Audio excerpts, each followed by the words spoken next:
O, tuloy. Sorry si Senador Robin Padilla sa mga kapwa niya senador kaugnay ng kontrobersyal na drip session sa Senado ng kanyang misis na si Mariel Rodriguez. Nasa frontline ng balitang yan si Mean Los Baños. Hindi na mauulit.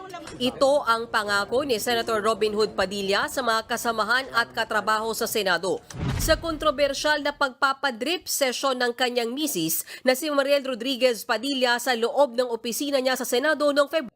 Sabi nito isa, pero nasan dyan ang let us first educate the people? Kaya nga alam nyo ganito. Ganito lang kasimple.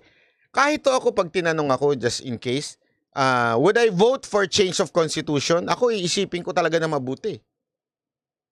Kasi kung ang mga nakaupo, yung mga yan, ako matagal nang gusto kong mabago ang konstitusyon.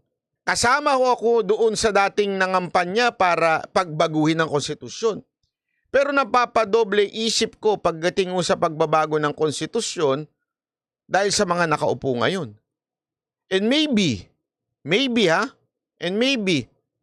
instead of sabihin kong dadayain rin naman kasi puro talk yun Kesa sabihin ko yun, ang sasabihin ko ganito, I would campaign na magboto tayo ng no. You understand? Kasi if we are saying dadayain din naman, bakit pa tayo nangampanya kay Isko nun? Tama, mali. Di pala, dapat pala sinabi natin kay Isko, Isko, huwag ka nang tumakbo, magrevolusyon na lang tayo. Dadayain ka rin naman Hindi. Kaya nga natin kinampanya si Isko noon, yung mga Isko niyan dito. Kasi may respeto sa tingin natin. Kung dayain man, pwede natin ikampanya. Ngayon, ganun ang din ang nasa isip ko. O sige, isipin nyo, dadayain din naman. Dadayain. Di mangampanya ka sa no. Para kahit dayain nila, malayong agwat ng no sa yes. Tama, mali. Kesa sa ang utak mo, dadayain naman yun. Wala tayo dyan. Wala tayong gagawin. Matulog na lang tayo. Diba? Kesa na ganun yung thinking natin, dadayain din naman yun. Walang kwenta, putang na yan. Ayop, leche yan. Ngeta yan Kesa na ganun ang nasa isip natin, isipin na lang natin, ganun ba? Dadayain pala. Sige, ikampanya natin na no to chacha. Doon tayo sa no to chacha. Para dumami talaga ang mag-no. Diba?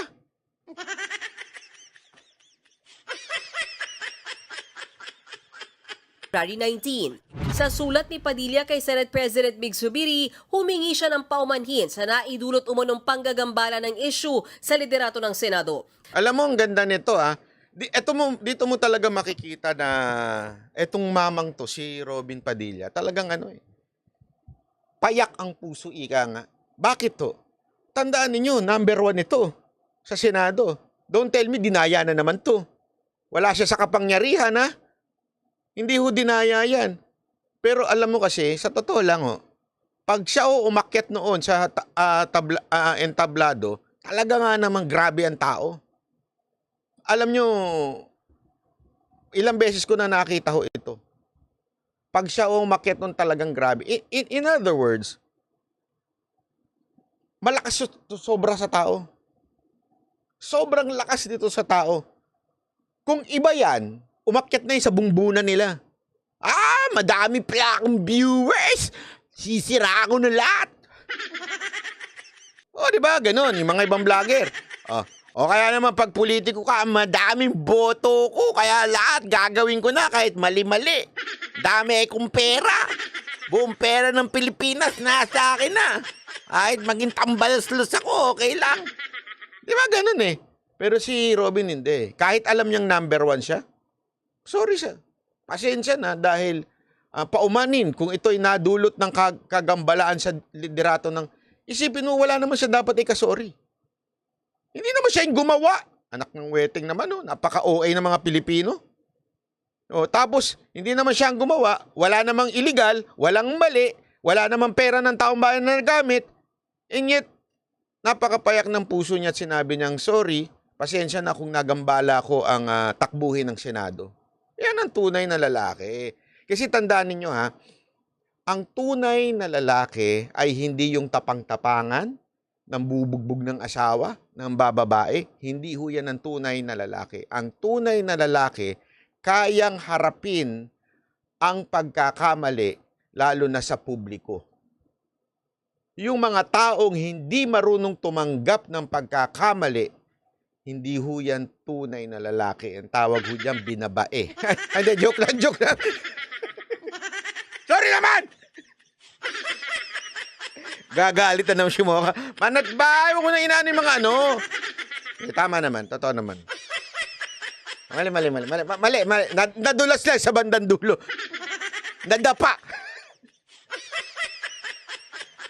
Sa naidulot umunong panggagambala ng issue sa liderato ng Senado.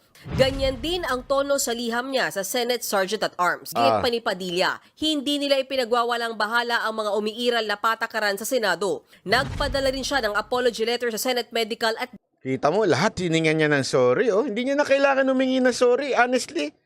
Eto, nakakabilib tumaman to. Humingi ng sorry sa Senate Sergeant-at-Arms. Humingi pa kahit doon sa opisina nung nung Director for Medical and Dentist ng Senate. Dental Bureau. Pati kay Senadora Nancy Binay na chairman ng Senate Committee on Ethics and Privileges. Nagkomento ni Tignan mo, isipin mo pati kay Binay na epal-epal, na inggit sa kaputian at kagandahan ni Mariel.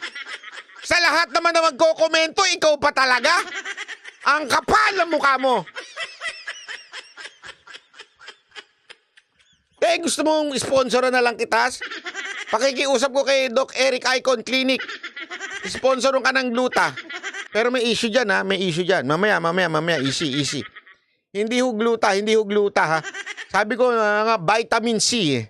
Ethics and Privileges. Nagkomento nitong Biyernes si Binay na nakakabahala ang IV procedure ni Mariel na walang abiso mula sa Senate Clinic. Tila Kailangan pa talaga mag-abisyo niya sa... Hindi naman ho siya senador. Ano bang pakialam ng... Isipin mo kung ginamit niya yung Senate Clinic. Tapos yung asawa... Si Binay napaka... Tuktukan, sarap talagang tuktukan ng mga ganyan. Hindi, kaya sige. Isipin nyo na lang, doon sa Senate Clinic nagpa-IB. Ano sasabihin? Yung pera ng taong bayan yung opisina ng taong bayan. Kaya nga doon sa opisina ng asawa niya